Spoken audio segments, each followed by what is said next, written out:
최근 창업시장의 트렌드를 얘기를 해보도록 하겠습니다. 코로나가 터진 다음에 사람들은 집에 있는 시간이 상당히 많아졌습니다. 그러다 보니까 어떤 집이라는 환경 자체가 예전에는 휴식 공간이었는데 지금은 일을 하는 공간이 될 수도, 오피스 환경이 될 수도 있고, 이런 상황에서 발생했던 비즈니스가 이제 화상회의 솔루션 회사인 줌 같은 경우가 상당히 급격하게 성장했다고 보시면 됩니다. 두 번째는 기업들의 디지털이 점점 가속화가 되고 있습니다. 특히 예전에는 오프라인 중심의 비즈니스가 많이 진행되었다는 반면에 지금은 비대면으로 사람들의 어떤 라이프 스타일 자체가 변화되고 있고, 그 가운데서 실제로 사람들이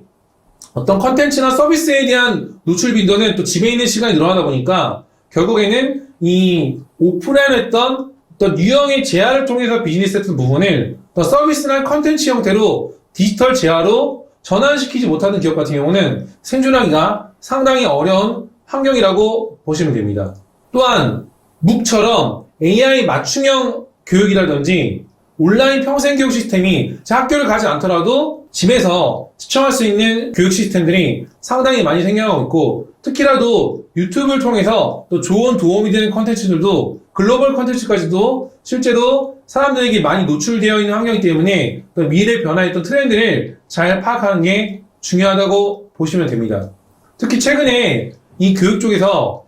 많이 수요가 발생되고 있는 부분 중에 하나가, 예전에는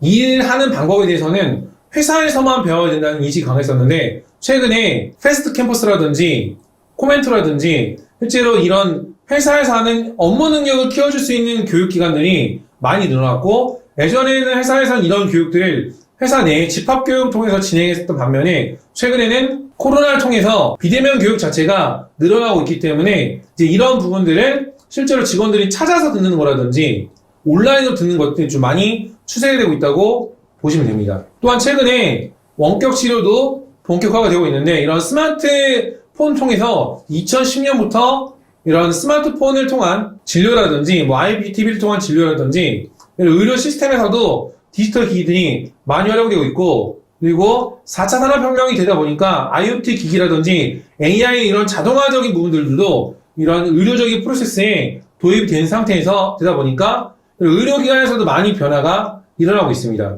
미디어 같은 경우도 예전에서는 영화관이라든지 TV 시청까지만 끝났다가 최근에는 유튜브를 통한 어떤 컨텐츠라든지 혹은 넷플릭스라든지 여러 가지 컨텐츠를 노출할 수 있는 이런 매체들이 늘어나고 있다고 보시면 됩니다. 마지막으로는 인간을 대신하는 로봇이 많이 늘어나고 있는데, 결국에는 오프라인 대면에서 사람들이 사람과 사람 관계에서 무조건 인력이 들어가야 비즈니스를 할 수 있는 구조에서 최근에 보게 되면은 아이스크림 같은 경우에도 이제 무인 점포를 통해 가지고 자동화가 되어 있는 곳들도 많이 있고, 외국 같은 경우는 카페 같은 경우도 이제 기계가 커피를 타주는 것들도 좀 많이 생겨나고 있기 때문에 이런 자동화가 로봇을 통해서 점점 많이 되고 있는 것이 창업시장의 트렌드라고 보시면 됩니다.